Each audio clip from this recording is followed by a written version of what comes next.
अस्सलाम वालेकुम गाइस, आप देख रहे हैं समी टीवी सियालकोट। और आज की वीडियो में हमारे पास 3 का इन्वर्टर एसी है जो कि बड़े आउटडोर में है। तो आज इसका मैंने सुराख कर लिया है, जबकि इसकी जो है ना वो हैंगिंग प्लेट हम इसको हैंग कर रहे हैं। तो आप देख सकते हैं कि इसको हमने ड्रिलिंग कर ली है। और आप देखें ज़रा कि इसको लेवल के साथ हम हमेशा लगाते हैं और लेवल के साथ इसके निशान भी लगाते हैं। और उसके बाद इसके जब स्क्रू टाइट करते हैं तो उसके बाद इसके ऊपर दोबारा से लेवल रख कर इसको चेक किया जाता है, ताकि ये कहीं से भी जो है ना वो ऊंची या नीची दाएं बाएं से ना हो, बल्कि इसका लेवल जो है ना वो सीधा रखा जाता है। तो किसी वक्त किसी दौर में ना, जब पहले शुरुआत में एसी आया करते थे और लगते थे ख़ास तौर पे विंडो एसी, तो उसको हम थोड़ा सा जो है ना वो टेढ़ा करके लगाते हैं ताकि इसके अंदर पानी ना ठहरे।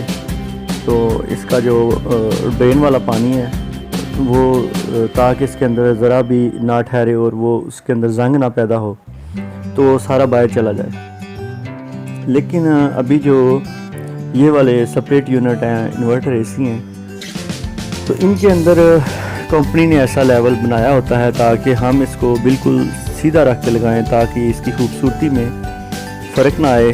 क्योंकि ज़रा सा भी एसी जब टेढ़ा लगा होगा तो वो हर कोई देखने वाला, आने वाला, देखने वाला उसको इस पे एतराज़ात करेगा कि ये एसी सही तरीके से नहीं लगा हुआ, जबकि ये टेढ़ा लगा हुआ है। तो इसके अंदर कंपनी ने ऐसा सिस्टम दिया हुआ है कि इसके अंदर पानी जो है ना वो ड्रेन जो है उसको ही हल्का सा टेढ़ा बनाया गया है ताकि सारा पानी ड्रेनिश हो जाएगा। तो अभी गाइस देख सकते हैं कि आप इसको हमने आउटडोर को भी हैंग कर दिया हुआ है, आउटडोर को लगा दिया है। मैं दोबारा से बताना चाह रहा हूँ कि ये आप देख सकते हैं कि इसका आउटडोर जो है ना वो काफ़ी बड़ा है। तो ये बिग आउटडोर इसको हम कहते हैं, इस मॉडल को। इसके अंदर छोटा आउटडोर भी आता है और इसके अंदर बड़ा आउटडोर भी आता है। तो आप देख सकते हैं कि इसके पाइप को हमने जो है ना वो टेपिंग कर रहे हैं अच्छे तरीके से। तो ये जो टेप है ये इसके यानी कि एसी की पैकिंग के अंदर से निकलती है।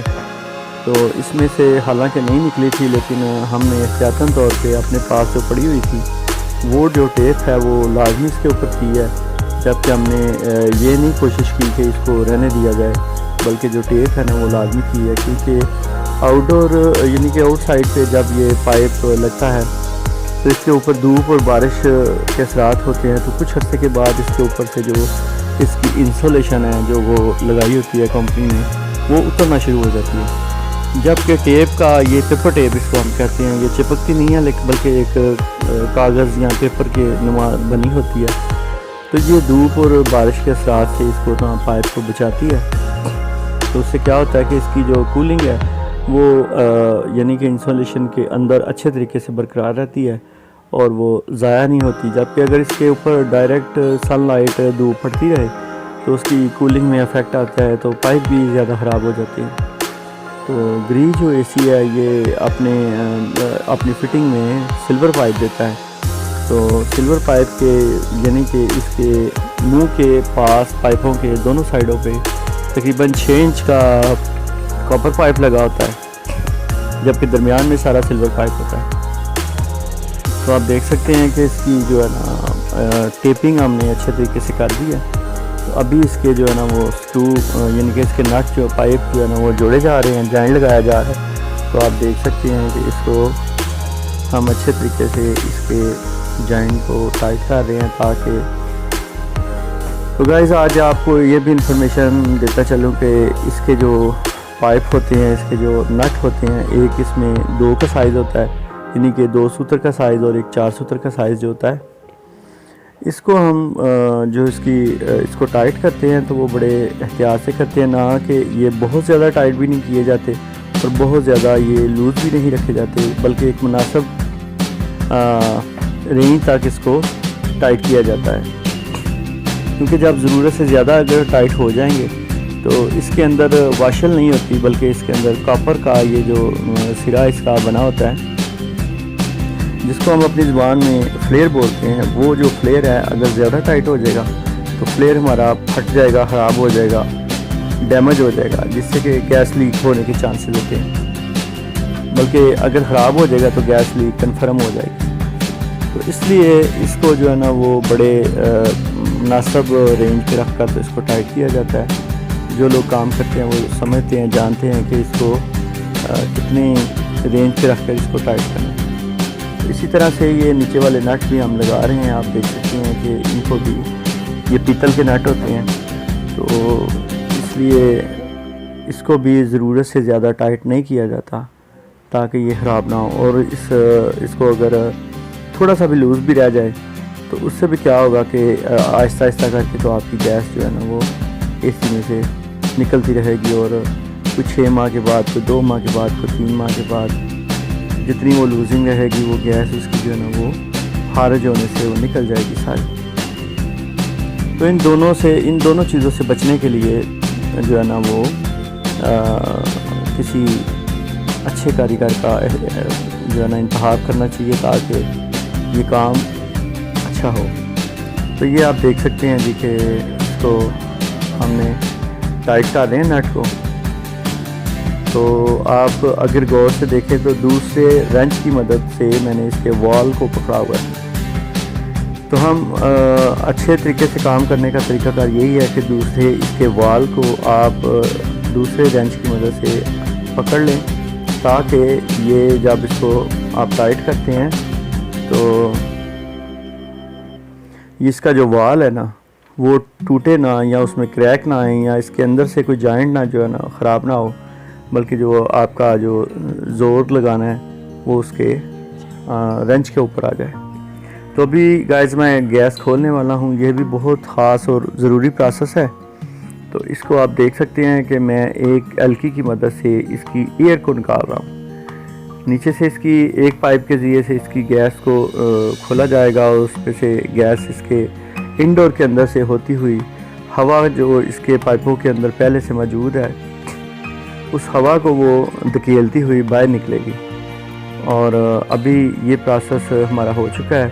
हवा जो है वो निकालना नालियों में से बहुत ज़रूरी है। अगर ना निकालेंगे तो वो जो हवा है वो गैस के अंदर मिक्स अप हो जाएगी, जिससे हमारी कूलिंग और हमारे कंप्रेसर पे असर पड़ेगा। तो गाइज़ ये बहुत ज़रूरी अमल है, इसको भी करना चाहिए। तो आप देख सकते हैं कि एक मुनासिब प्रेशर मैंने पाइपों के अंदर जब के दे दिया है उसके वाल को खोलने से। तो अभी मैं इसकी लीकेज जो है ना वो चेक कर रहा हूँ। तो अभी मैंने इसकी मुकम्मल गैस नहीं खोली, बल्कि इसके अंदर इतना सा प्रेशर दे दिया है कि जिससे हमारी लीक चेक हो सके। तो ये हमारे पास जाग है जो कि हमने पहले से बना के रखी होती है अपने पास। तो ये आप देख सकते हैं, ये शैम्पू की जाग होती है और इसमें एक फोम का पीस रखा होता है डिबिया में, ताकि जब कभी भी इसकी ज़रूरत पड़े तो हम इसको बासानी इस्तेमाल कर सकें। ना कि हम घर वालों से ये डिमांड करें कि आप हमें सर्फ बना के डब्बे में दें, तो इस तरह से।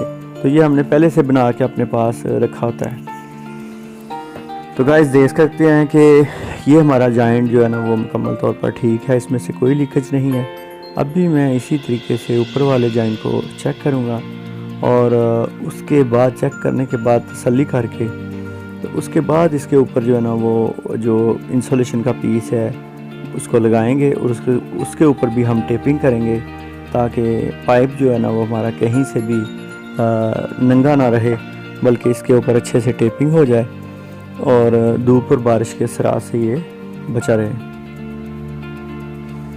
तो ये आप देख सकते हैं कि बड़ा ही खूबसूरत ये मॉडल है और इसका बिग ऑर्डर जो है ये भी फ़ायदेमंद होता है क्योंकि इसके चार्जेस भी ज़्यादा होते हैं छोटे ऑर्डर की निस्बत में। तो इससे क्या होता है गाइस कि ये इसकी जो हीटिंग का जो इसके अंदर हीट पैदा होती है वो बड़े अच्छे तरीके से इसके बड़े पंखे की वजह से, बड़े आउटडोर की वजह से बआसानी से ये निकल जाती है और उससे क्या होता है कि इसमें कूलिंग जो है ना वो अच्छी यानी कि पैदा होती है। तो भी आप देख सकते हैं कि साथ साथ इसकी गैस को जो है ना बकाया जो वाल्व को खोलना था कंप्लीट इसकी गैस खोल दी गई है और साथ साथ इसके पाइप के ऊपर टेपिंग की जा रही है ताकि इसका कोई भी हिस्सा जो है ना वो नंगा ना रहे। ताकि धूप और बारिश के असरात से बचा रहे। तो इसमें जो गैस यूज़ की गई है वो R410 है, जबकि ये फ्रेंडली इन्वायरमेंट फ्रेंडली गैस है। ये हमारे पौधों को, माहौल को यानी कि इसके साइड इफेक्ट नहीं करती, बल्कि ये फ्रेंडली है। तो आप देख सकते हैं कि इसके बकाया जो नट बोल्ट्स हैं वो लगा दिए गए हैं, और इसमें डबल वायर यूज़ होती है। इसके आउटडोर को हमेशा जो है ना वो ग्री एसी के 1.5 टन से लेकर ऊपर तक जितने एसी है ना, इसके आउटडोर में यानी कि मेन कनेक्शन जो है वो लगाया जाता है, ताकि इनडोर में से होकर कनेक्शन जो है ना वो लोड ना पड़े, बल्कि मेन जो कनेक्शन है वो आउटडोर के अंदर हो। क्योंकि ज़्यादा जो करंट लेनी होती है वो आउटडोर ने कंप्रेसर नहीं लेनी होती है। इंडोर तो सिर्फ जो है ना वो उसमें पंखा और जो ब्लोअर है या उसकी किट है उसने ही यूज़ होना होता है उसके करंट में।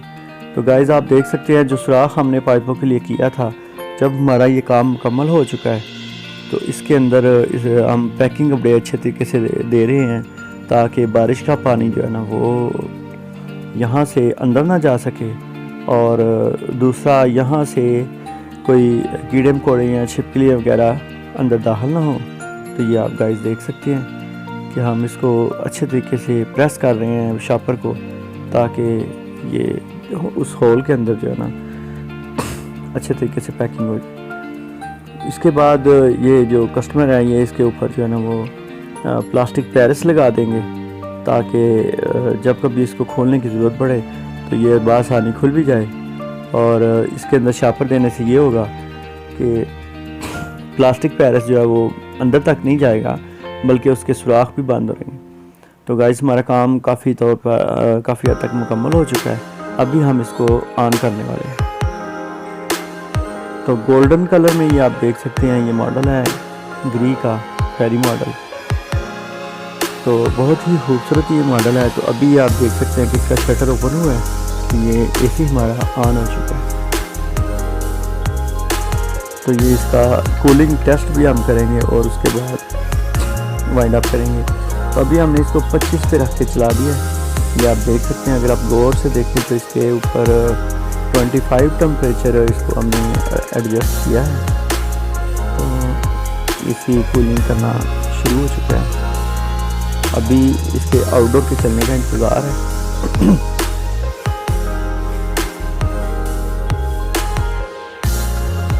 तो गाइज़ अगर आपको वीडियो पसंद आती है तो इसको लाइक और शेयर ज़रूर करें, इससे ज़रूर आपको कुछ ना कुछ सीखने को मिलेगा। तो ये अभी आप देख सकते हैं आउटडोर का फ़ैन स्टार्ट हो चुका है, तो ये कूलिंग करना शुरू हो चुका है। तो अभी इसका हम जो भी एसी लगाते हैं उसको चलाकर उसका कूलिंग टेस्ट जो है ना वो लाजमी करते हैं। ये इसकी मोटी वाली सेक्शन लाइन होती है और छोटी वाली जो है वो डिस्चार्ज लाइन होती है। तो गाइज़ वीडियो को लाइक और शेयर ज़रूर करें। चैनल अगर सब्सक्राइब नहीं किया